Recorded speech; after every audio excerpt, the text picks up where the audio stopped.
할렐루야. 하나님의 구원과 영광을 찬양합니다. 오늘도 동일한 우리의 마음을 하나님께 올려드리는 가운데 임재하신 하나님, 또 예배를 통해서 살아계신 하나님을 만나고 경험하는 복된 시간이 되시기를 축복합니다. 우리가 지난주에 옛 계명과 새 계명에 대한 말씀들을 나누었는데요, 옛 계명은 우리는 절대로 하나님을 사랑할 수 없는 존재였다라는 것을 깨닫는 것이 중요합니다.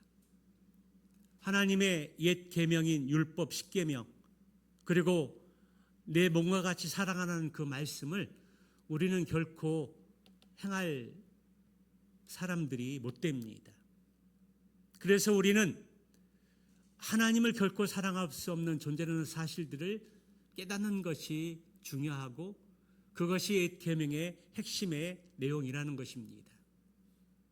그러나 새 계명은 그럼에도 불구하고 예수 그리스도의 공로를 힘입어 예수님의 십자가의 보혈의 피로 인해서 하나님께 나아갈 수 있고, 우리가 하나님을 사랑할 수 있게 되었으며 이웃을 사랑할 수 있게 되었고 형제를 사랑할 수 있게 되었다라는 사실입니다. 여러분, 이 사실을 믿으십니까? 사랑할 수 없는 존재에서 이제는 예수님의 공로로 사랑할 수 있는 존재가 되었다라는 것입니다.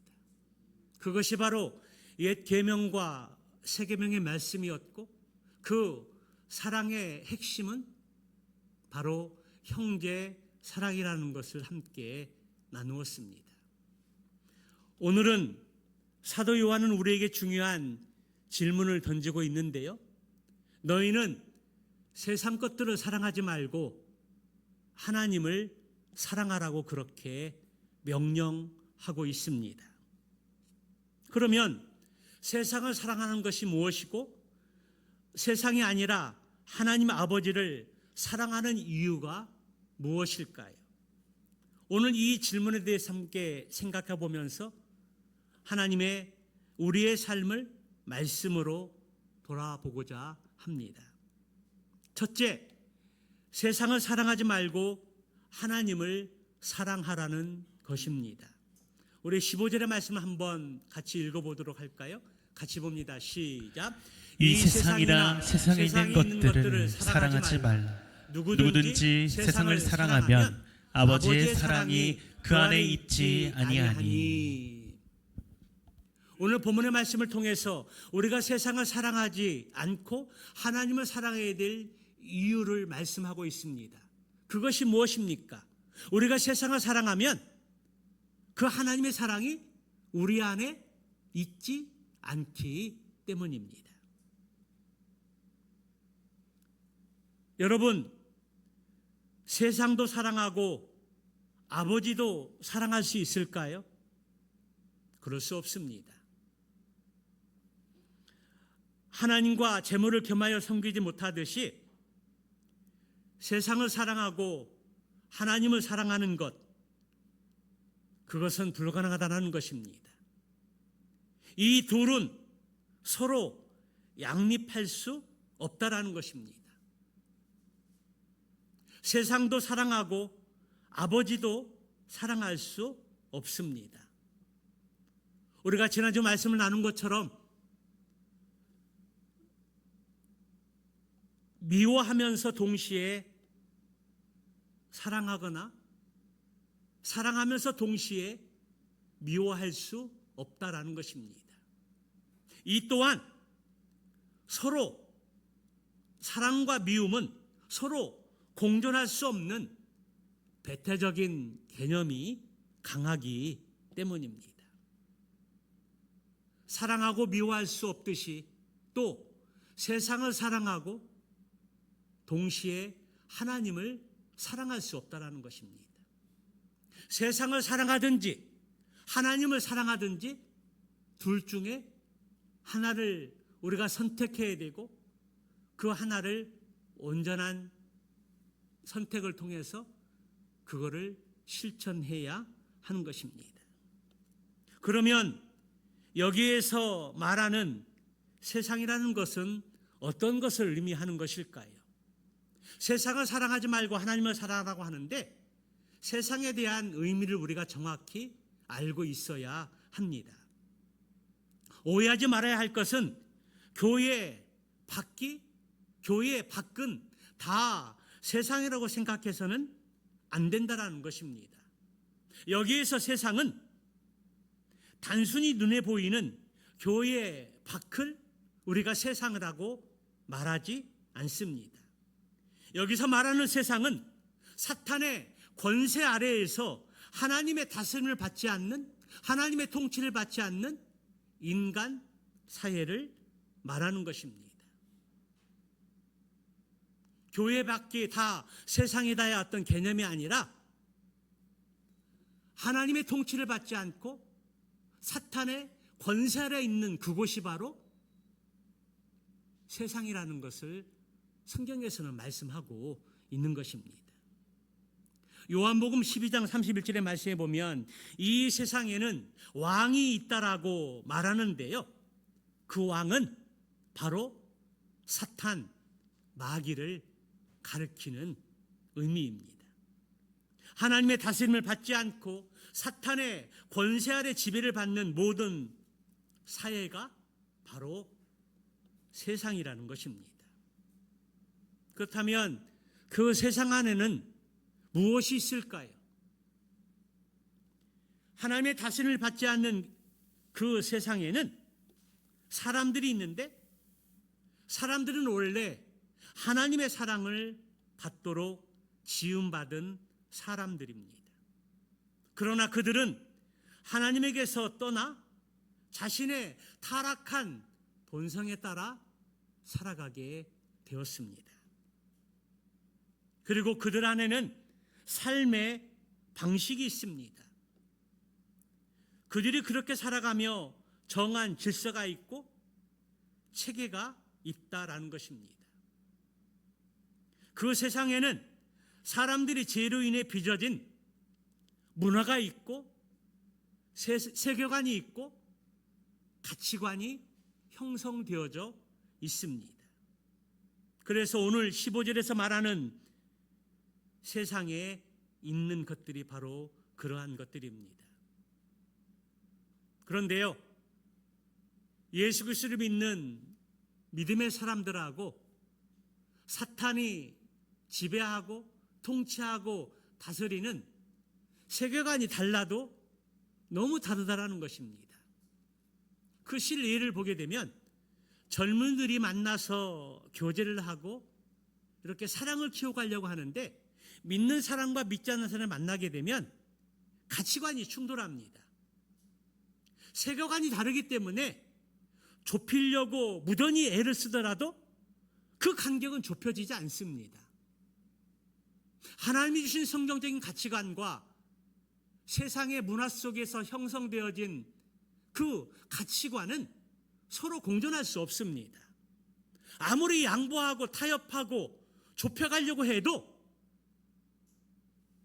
그 세계관은, 그 문화는 좁혀가지 않는다는 것입니다. 그래서 믿는 사람과 믿지 않는 사람들이 결혼하는 것이 결코 쉽지 않습니다. 아니, 결혼한다 할지라도 오래가지 못합니다. 거기에는 싸움이 있고 미움이 있고 다툼이 있고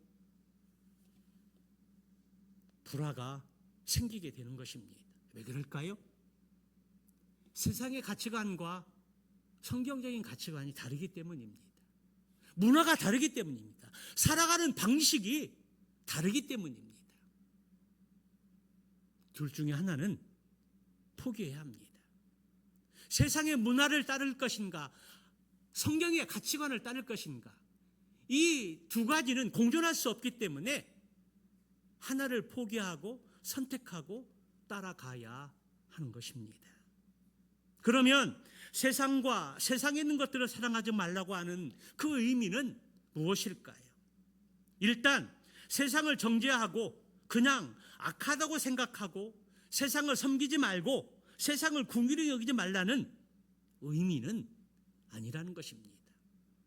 세상을 적대시하고 등지고 너와 나는 세상관이 다르고 가치관이 다르고 문화가 다르기 때문에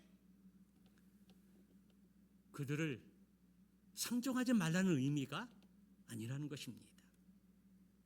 요한복음 3장 16절의 말씀에 보면 하나님이 세상을 이처럼 사랑하사라고 말씀을 하고 있는데요. 그 세상은 믿는 사람들만 의미하는 것은 아닙니다. 그 세상은 믿지 않는 사람들까지 포함합니다. 하나님이 세상을 이처럼 사랑하사 누구를 주셨다고요? 독생자를 주셨으니. 하나님 보시기에는 세상이 악했습니다. 그래서 독생자를 보내주신 것입니다. 왜요? 믿는 사람도 사랑하지만 믿지 않는 사람도 사랑의 대상이고 십자가 복음을 통해서 그들을 구원해서 하나님의 자녀로 삼으셔야 하기 때문입니다. 복음은 배타적이지 않습니다. 믿는 사람도 사랑하지만 믿지 않는 사람도 똑같이 사랑합니다. 그리고 십자가 복음을 통해서 그들이 믿음 안에 들어올 때 하나님이 기뻐하십니다. 하나님은 세상을 정죄하기만 하시는 것이 아니라 불쌍히 여기시고 궁일을 여기셔서 그들을 구원하시기 위해 독생자 예수님을 우리에게 보내주신 것입니다. 그러니까 여기서 세상을 사랑하지 말라고 하는 것은 교회가 세상을 위해서 복음도 전하지 말고 세상을 섬기지 말고 세상 사람과는 상종하지도 말라라는 의미가 아니라는 것입니다. 여기서 세상을 사랑하지 말라는 것은 세상과 세상에 있는 것들, 정욕, 욕망을 사랑하지 말라는 것입니다. 그러면 세상과 세상에 있는 것들을 사랑하지 말라고 하는 것, 욕망하지 말라는 것, 그것은 무엇일까요? 오늘 본문의 사도 요한은 그 욕망이라는 영역을 세 가지 유형으로 16절에서 말씀하고 있습니다. 우리 16절의 말씀 한번 보도록 할까요? 같이 봅니다. 시작. 이는 세상에 있는 모든 것이 육신의 정욕과 안목의 정욕과 이생의 자랑이니 다 아버지께로부터 온 것이 아니요 세상으로부터 온 것이라. 세상의 욕망의 첫 번째 유형은 육신의 정욕입니다. 여기에서 육신, 몸은 부패한 본성에 지배받는 육신을 가리키는 것입니다. 그리고 정욕은 또 다른 표현으로 욕망을 일컫는 말입니다. 그래서 종교개혁자 마틴 루터는 육신의 정욕에 대해서 이렇게 정의했습니다. 육신의 욕망이란 간음, 은행, 폭식, 안락함, 과도한 잠과 같이 내 육신을 만족시키려 하는 갈망하는 모든 즐거움이다. 내 육신의 즐거움을 위해서 추구하는 욕망들, 그러한 것들이 육신의 정욕이라고 정의했습니다. 그리고 결혼 관계 밖에서의 성, 다시 말하면 간음이나 음행, 성적인 욕망을 가리켜서 육신의 정욕이라고 이야기하는 것입니다. 한마디로 자신의 감각을 따라 살아가는 삶을 가리킵니다. 자신의 육신의 몸의 정욕을 위해서, 육신의 즐거움을 위해서만 추구하는 방향을 일컬어서 육신의 정욕이다. 여기 핵심은 성적인 욕망을 가리킵니다. 두 번째 유형은 안목의 정욕입니다. 우리가 보기에 좋아 보이는 것들, 우리의 보기에 아름다운 것들, 그래서 좋아 보이고 아름답게 보이는 것이 마음에 끌려서 탐심, 욕심이 생기는 영역입니다. 내 것이 아닌데 하와가 과일을 봤을 때, 열매를 봤을 때, 보았을 때 탐스럽기도 하고 먹음직스럽기도 하고 좋게 보였던 그 마음. 먹어서는 안 되는데, 따먹어서는 안 되는데 보게 되었을 때에 탐심이 생겼던 그 욕구, 마음에 끌려서 탐하는 것을 가리키는 것입니다. 여기서 안목은 눈을 가리키고 정욕은 똑같이 욕망을 가리킵니다. 우리는 돈이 있고 부유하고 잘 사는 사람들, 높은 지위와 화려한 외모를 가진 자들을 보고 그렇게 살고 싶어 합니다. 지지난주에 성만형제 결혼했을 때 제가 세상 사람들의 행복의 조건 5가지를 이야기했습니다. A, age, 나이. B, beauty, 미모. C, 컨디션, 건강. D, 디그리 학벌. E, 이코노미, 경제력. 세상 사람들은 이 5가지 조건, 나이와 아름다운 미모와 건강과 학벌과 경제력을 소유하고 있어야만이 행복한 결혼의 조건이 성립된다라고 이야기한다라는 것들이죠.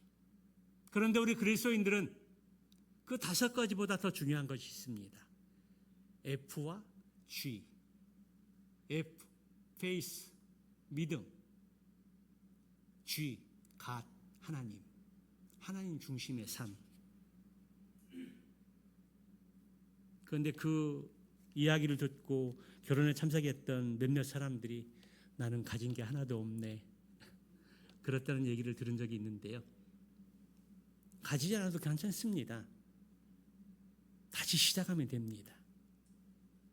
A, B, C, D, E는 우리가 갖기에는 많은 시간이 걸리지만 G와 그리고 F, 믿음과 하나님 중심의 삶은 당장 가질 수 있습니다. 시간을 요하는 것이 아닙니다. 내가 믿음으로 마음으로 결단하면 됩니다. 오늘 예수님을 내 인생의 구주로 주인으로 모셔드리겠습니다. 그리고 하나님 중심의 삶을 살겠습니다. 그게 시간을 요구하는 것이 아닙니다. 노력을 요구하는 것이 아닙니다. 지금 당장 우리가 결단하면 가질 수 있는 것입니다. 그런데 세상의 사람들은 돈 있고 부유하고 높은 지위와 학력을 갖고 화려한 외모를 가지고 싶고 또 그렇게 살고 싶어 합니다. 왜 그럴까요? 그것이 좋아 보이고 아름다워 보이기 때문입니다.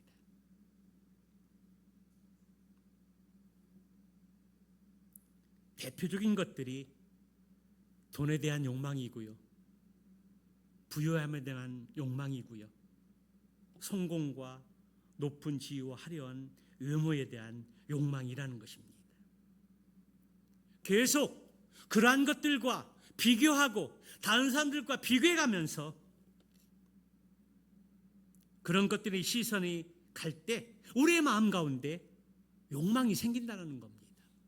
가지고 싶고 누리고 싶고 취하고 싶은 욕심이 생긴다는 것입니다. 이때 생기는 모든 욕망들을 일컬어서 안목의 정욕이라고 성경은 이야기하고 있습니다. 세 번째 영역은 이생의 자랑입니다. 이생의 자랑은 자기가 가진 자신의 능력이나 가진 것들을 사람들 앞에서 드러내고 자랑하는 태도를 말합니다. 여기에서 이생은 세상을 살아가는 우리의 삶의 전체를 말하는 것입니다.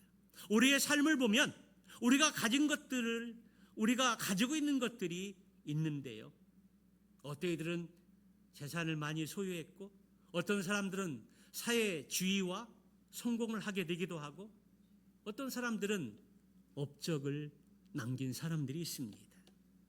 이처럼 자기가 성취한 것, 그리고 자기의 세운 업적을 바로 드높이고 싶어하는 마음, 그런 것들을 자랑하고 뽐내고 싶어하는 마음들이 있습니다.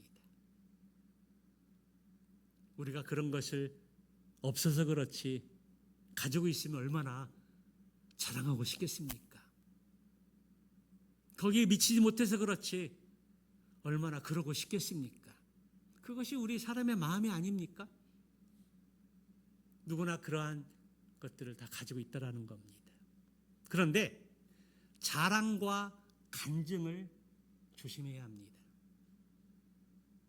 자랑은 내 중심이 되는 것이고요, 간증은 하나님 중심이 되는 겁니다.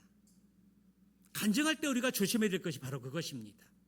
간증 속에서 내 자랑이 나타나고 내 의의가 드러나고 나를 높여서는 안 된다는 겁니다. 그것은 간증이 아니라 자랑입니다. 그래서 우리가 간증까지도 잘 안 하려고 그러는데요, 안 할 필요는 없습니다. 그런데 그 간증의 중심이 내가 아니라 누구요? 하나님 중심이면 되는 겁니다. 내가 능력이 있고 내가 잘나서 얻은 것이 아니라 하나님께서 나를 이렇게 도와주셨다고, 이렇게 이루어 주셨다고. 나는 능력이 없는데, 나는 보잘것없는 존재인데 하나님이 도와주셨다고. 하나님이 우리의 삶을 통해서, 내 인생을 통해서 어떻게 역사하시고 어떻게 행하셨는지 자랑해야 합니다. 높여야 됩니다. 그런데 그 자랑이 나 중심이 아니라 하나님 중심의 자랑이 되어야 한다라는 것입니다. 마틴 로이드 존스 목사님은 이 세상 욕망을 가진 사람들의 심리를 이렇게 표현했습니다. 그들은 세상이 생각되는 대로 생각한다. 심지어 그렇게 해야만 한다고 생각한다. 그들은 그 세상을 따르지 않을 때의 결과를 두려워하기 때문이다. 세상 욕망을 가진 사람들은 이 세상이 가진 것들, 그들이 정한 질서와 그들이 정한 문화 속에 들어가야만 된다고 생각합니다. 그리고 그들의 흐름 속에 편승하지 못하고 그 틈에 끼지 못하면 두려워하고 불안해 한다는 것입니다. 나와 내 자녀가 세상의 질서와 세상이 정한 문화와 그 가치 속에 포함되지 않으면 두려워하고 불안해하는 것, 그것이 어쩌면 세상의 욕망일지 모릅니다. 그래서 내 자신을 아는 것이 중요합니다. 따라가지 못할 거면 생각하지 않는 것이 좋습니다. 세상 것들이 보기 좋아서 따라가려고 하면 더 어려움을 당하기 때문입니다. 그것은 내가 추구할 영역도 아니고 추구해야 될 가치도 아니고, 오직 내가 추구할 길은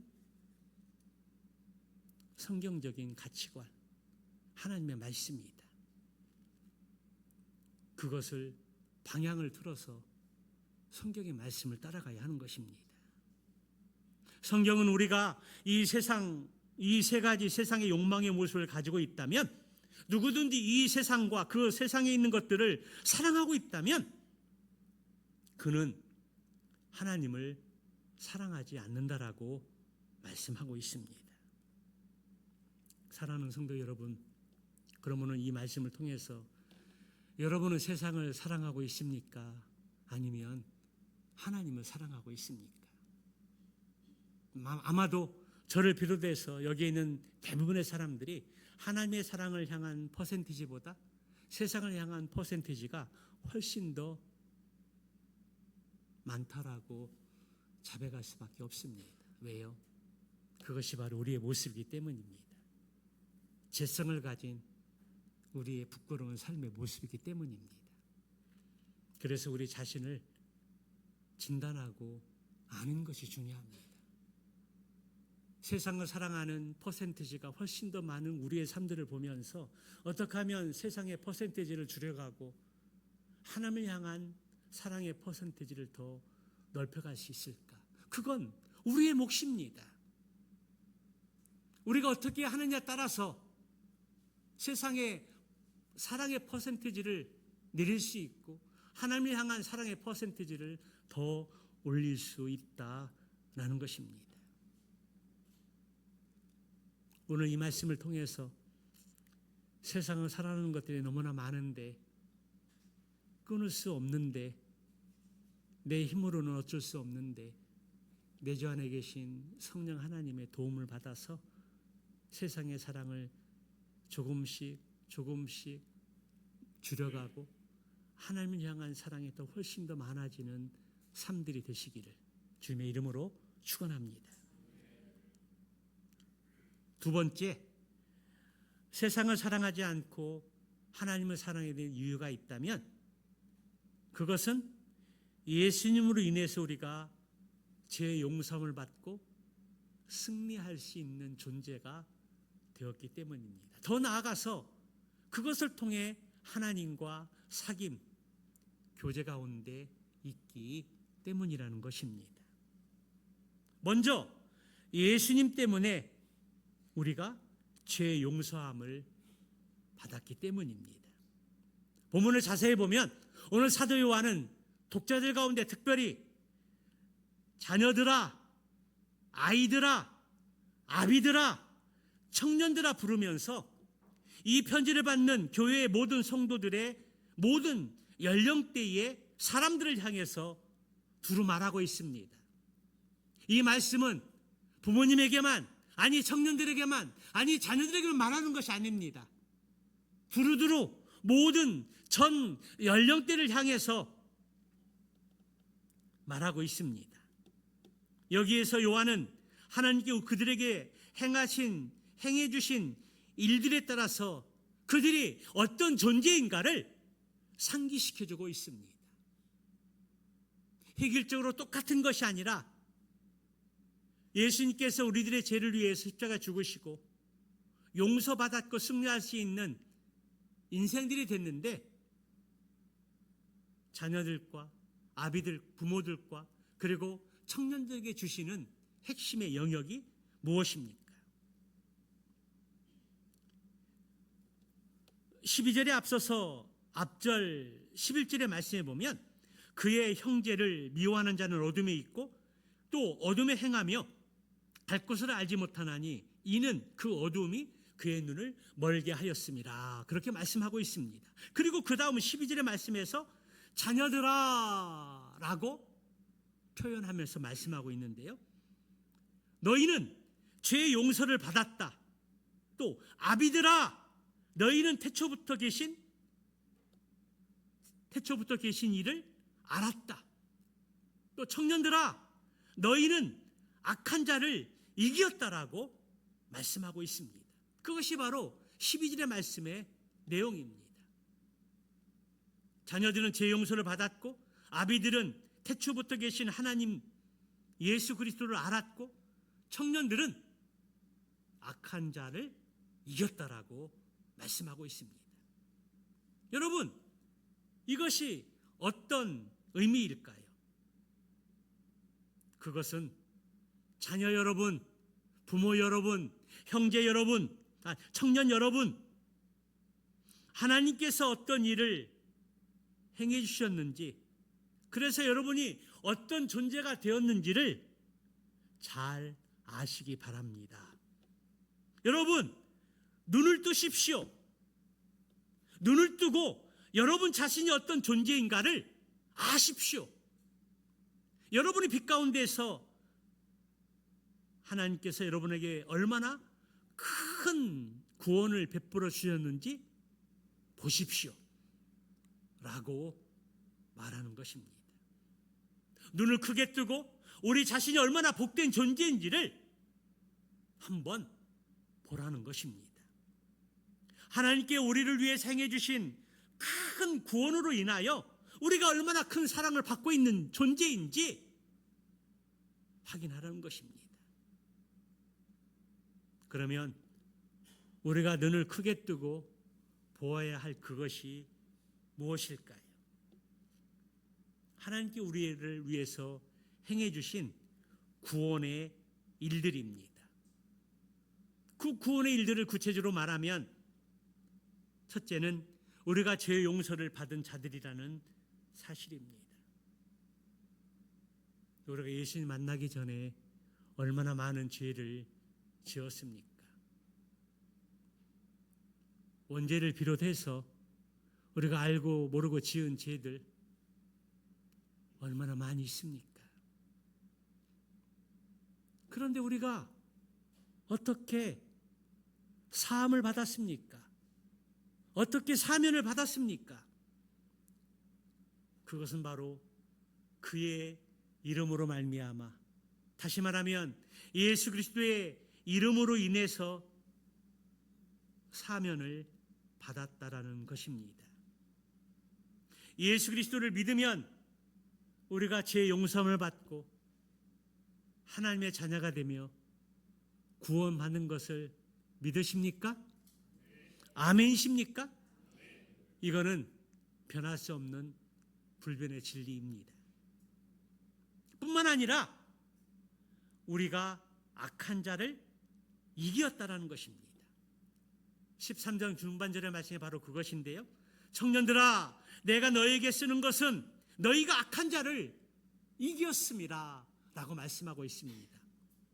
자녀들에게 하는 말들과 부모들에게 하는 말들과 청년들에게 하는 말들이 다릅니다.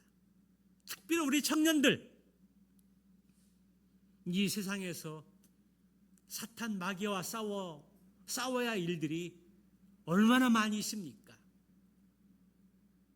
욕망도 강하고요, 정욕도 강하고요, 정기 때문에 가지고 싶고 취하고 싶고 누르고 싶고 그런 것들이 얼마나 많은 시기입니까? 아이들은 제한적인데요, 부모들은 그 부분에서 가지고 있다 하더라도 포기할 줄 알고 자족할 줄 압니다. 그런데 청년들은 그 시기가 아닙니다. 모든 것들을 가지고 싶고 누리고 싶고 뽐내고 싶고 자랑하고 싶고 말하고 싶습니다. 그것이 청년의 시기입니다. 그런데 오늘 구원의 일 가운데 청년들이 악한 자를 이겼다라고 말씀해주고 있습니다. 오늘 사도 요한이 청년들에게 쓰는 목적이 하나가 악한 자들을 이겼다라고 말씀해주고 있습니다. 여기 악한 자는 누구를 가리키는 말일까요? 바로 사탄을 가리키는 말입니다. 여러분, 사탄이 어떤 존재입니까? 사탄은 한마디로 사람으로 하여금 죄를 짓게 하고 그 죄의 저주를 받아서 인생을 죽음에 이르게 하는 존재입니다. 죄를 짓게 하고 죄 가운데 영원한 사망에 빠지게 하는 존재가 바로 사탄이라는 것입니다. 그런데 오늘 본문의 말씀 보니까 악한 자 사탄을 어떻게 했다고요? 이겼다라고 말씀하고 있습니다. 이 말은 우리가 더 이상 사탄의 권세 아래 죄를 짓지 않고 그 죄의 저주인 죽음을 당하지 않을 수 있는 구원받은 하나님의 자녀라는 것을 우리에게 말씀해주고 있는 것입니다. 그렇다면 우리가 언제 어떻게 사탄을 이겼습니까? 사실 우리는 아무것도 한 것이 없습니다. 사탄을 이기기 위해서 우리가 아무것도 한 것이 없습니다. 그런데 우리를 위해서 사탄과 싸우신 예수 그리스도로 말미암아 승리한 것입니다. 그것은 바로 예수님의 십자가의 죽으심과 부활하심을 통해서 사탄에게 승리하신 것입니다. 여러분, 이 사실을 믿고 확신하십니까? 우리는 사탄과 싸워서 이기지 않았는데 예수님의 십자가의 죽으심과 부활하심을 통해서 승리하셨다라고 말씀해 주셨습니다. 그래서 우리가 사탄의 권세 아래 머물지 않고 영원한 지옥에 떨어지지 않고 구원받은 하나님의 자녀가 된 것입니다. 그리고 그리스도께서 말씀으로 우리 가운데 거하신다라고 말씀하고 있습니다. 14절의 말씀 하반절에 보니까 청년들아 내가 너희에 이것을 쓴 것은 너희가 강하고 하나님의 말씀이 너희 안에 거하시며, 악에서 이겼을 뿐만 아니라 하나님의 말씀이 우리 안에, 청년 안에 거하신다라고 말씀하고 있습니다. 요한은 지금 성도 여러분, 청년 여러분, 여러분은 강합니다. 왜냐하면 하나님의 말씀이 지금 여러분 안에 머물러 있기 때문입니다 라고 말씀하고 있습니다. 우리 안에 머물러 계시는 이 하나님의 말씀은 사탄을 이겨 승리하신 예수 그리스도이시고, 예수 그리스도를 구주로 주인으로 모셔드린 우리는 성령의 내주하심을 통해서 하나님의 성전이 우리의 몸 가운데 세워진 것입니다. 예수님 그분이 바로 우리 가운데 머무시기 때문에 그가 우리의 몸과 영혼의 주님이 되시고, 그가 우리의 삶의 몸과 영혼을 지켜주기 때문에 사탄은 우리를 만지지도 넘어뜨리지도 건드리지도 못한다라는 사실입니다. 그래서 사도 요한은 요한일서 5장 18절의 말씀에서 이렇게 선언합니다. 요한일서 5장 18절에 같이 봅니다. 시작. 하나님께로부터 난 자는 다 범죄하지 아니하는 줄을 우리가 아노라. 하나님께로부터 나 자신 자가 그를 낮추기심에 악한 자가 그를 만지지도 못하느니라. 아멘. 그렇습니다. 어떤 환난이나 고난, 심지어 죽음이 와도 사탄은 우리를 만지지도 못하고 건드리지도 못하고 넘어뜨리지도 못합니다. 왜냐하면 우리 안에 계신 그분이 세상보다, 사탄, 마귀보다 훨씬 더 크신 분이시기 때문입니다. 또 요한일서 4장 4절의 말씀을 보도록 할까요? 같이 봅니다. 시작. 자녀들아 너희는 하나님께 속하였고 또 그들을 이겼나니 이는 너희 안에 계신 이가 세상에 있는 자보다 크심이라. 아멘. 네. 성도 여러분, 하나님의 말씀이신 그 예수님께서 여러분 안에 계십니까? 여러분이 십자가에서 부활하신 예수 그리스도를 믿는다면, 그의 말씀을 받아들인다면 여러분 안에는 말씀이신 예수 그리스도가 계신 것입니다. 그분은 사탄을 이기셨고 세상의 왕을 무찌르신 바로 예수 그리스도, 우리의 구주이시고 우리의 주인 되십니다. 그러므로 어떤 환난도, 어떤 두려움도, 고난도 염려하지 마십시오. 죽음을 두려워하지 마십시오. 세상보다 크신 예수님, 세상에 있는 자보다 크신 주님께서 영원히 우리 안에 계시고 우리와 함께 하시고 우리를 지켜주시기 때문입니다. 다시 한번 이 약속을 믿고 확신하여 믿음을 살아갈 수 있는 저와 여러분 되시기를 주님의 이름으로 축원합니다. 마지막 세 번째로 우리가 눈을 뜨고 보아야 할 하나님의 구원의 일을 행해 주셨기 때문입니다. 우리에게 행해 주신 가장 큰 일의 하나가 구원의 일이라는 사실입니다. 13절 상반절에 보니까 아비들아 내가 너에게 쓰는 것은 너희가 태초부터 계신 일을 알았음이요 라고 말씀하고 있습니다. 여기 태초부터 계신 이는 바로 하나님 아버지와 예수 그리스도를 동시에 가리키는 말입니다.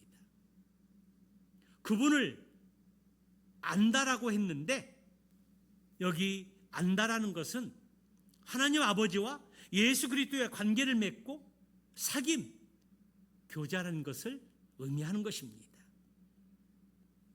그러면 어떻게 성도들은 하나님과 예수 그리스도를 알게 되었을까요?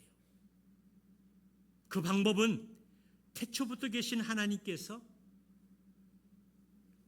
예수 그리스도를 보내주시고 직접 만난, 보고, 듣고, 만나고, 손으로 만지받은 예수 그리스도, 그분을 생전에 만났던 사도들을 통해서, 그리고 제자들을 통해서 십자가 복음이 세계 만민들에게 전해졌을 때 그 십자가 복음이 우리까지 오게 되었고, 또 그리고 십자가 복음을 듣고 하나님이 어떤 분이신지, 예수 그리스도는 누구인지를 우리가 알게 되었다라는 사실입니다.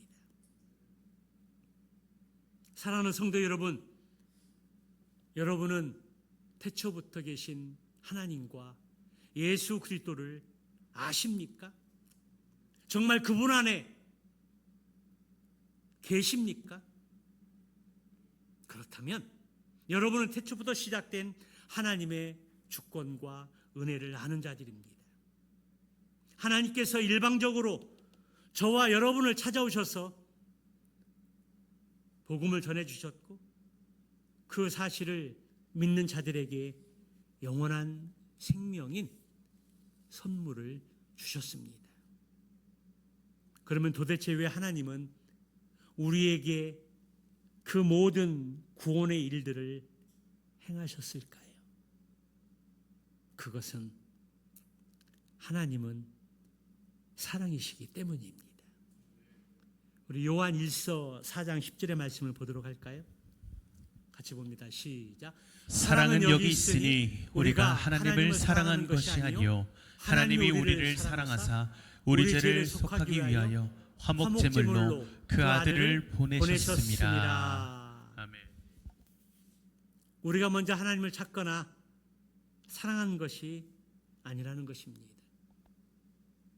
하나님 먼저 우리를 사랑하셨고, 그 사랑의 증표로 우리를 죄에서 구원하시기 위해 화목제물이 되어주신 예수님을 우리 가운데 보내주셨습니다. 우리는 원래 이 세상과 함께 죄로 말미암아 영원히 멸망받아야 될 존재들입니다. 그런데 하나님께서 저와 여러분을 사랑하셔서 우리의 모든 죄를 용서해 주시고 사망에서 생명으로 옮겨 주셨습니다. 사탄을 이기신 그리스도께서 우리 안에 거하시고 우리를 영원히 지키시며 말씀을 주셔서 우리에게 영원한 생명을 주신 것입니다. 여러분, 하나님께서 이렇게까지 하셨을까요? 우리를 사랑하시고 우리와 영원히 함께 하시면서 그 사랑을 나누기 위해서입니다. 사랑하는 성도 여러분, 오늘 사도 요한은 우리에게 처음에 이렇게 질문을 던졌습니다.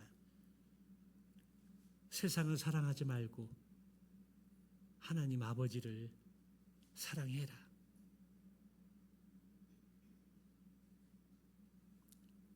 그 이유가 무엇입니까? 세상을 사랑하면 하나님의 사랑이 우리 안에 거하지 않는 것이기 때문입니다. 하나님이 우리에게 구원의 이의를 베풀어 주셨기 때문입니다. 그리고 우리와 함께 하시며 영원히 사귐, 교제를 갖기 위함입니다. 그런데 이 모든 것들이 다 먼저 하나님이 우리를 사랑하시고 찾아오셨습니다. 그리고 화목제물이 되어주신 예수님을 보내주셨습니다. 우리가 먼저 하나님을 사랑하고 우리가 먼저 하나님을 찾고 그것이 아닙니다. 먼저 우리를 사랑하셨고 먼저 우리를 찾아오셨고 먼저 우리 안에 말씀을 주셨기에 가능한 일이었습니다. 그러기에 우리는 세상을 사랑하는 것보다 하나님을 사랑하는 것이 마땅합니다. 우리가 세상 사랑을 이길 수 있는 방법은 딱 한 가지입니다. 그것은 우리가 하나님께 우리를 사랑하셔서 우리에게 얼마나 큰 구원의 은혜를 행하셨는지 눈을 뜨고 보는 것입니다. 하나님 우리를 얼마나 사랑하시는지 우리가 아는 것입니다. 사랑을 받은 자만이 더 많이 사랑할 수 있습니다. 사랑을 받지 않은 사람들은 사랑하는 것이 어렵습니다. 그래서 사랑을 배워가야 되고 사랑을 경험해야 되고 그리고 사랑을 받게 될 때 사랑의 자리로 나아갈 수 있습니다. 감사한 것은 우리는 하나님의 사랑을 받았다라는 것입니다. 우리가 사랑을 받기 위해서 우리가 대가를 지불하고 어떤 기준에 도달하고 먼저 하나님을 사랑한 것이 아니라 하나님이 세상을 하나님이 우리를 독생자 예수님처럼 사랑하셔서 우리에게 구원의 은혜를 주셨습니다. 그 하나님의 사랑을 크신 사랑을 눈으로 보고 알고 깊이 경험하게 될 때 세상을 향한 우리의 욕망은 우리의 마음에 비집고 들어올 수가 없습니다. 우리가 세상을 사랑하는 것이 아니라 하나님을 사랑하려면 그래서 우리가 눈을 크게 뜨고 보고 하나님의 사랑을 알고 경험해야 합니다. 그래서 우리는 하나님 앞에 이러한 간절한 기도를 드렸으면 좋겠습니다. 주님, 나도 하나님 아버지의 사랑을 더 알게 하여 주시옵소서. 하나님의 크신 사랑을 더 분명히 보게 하여 주옵소서. 제 눈을 밝혀서 하나님께 나를 얼마나 사랑하시고 나를 위해서 행해주신 구원의 일들이 얼마나 더 큰지를 더 분명히 알게 하여 주시옵소서. 그래서 세상을 사랑하는 마음보다 하나님을 더 사랑하는 마음들이 더 커지게 하여 주시옵소서.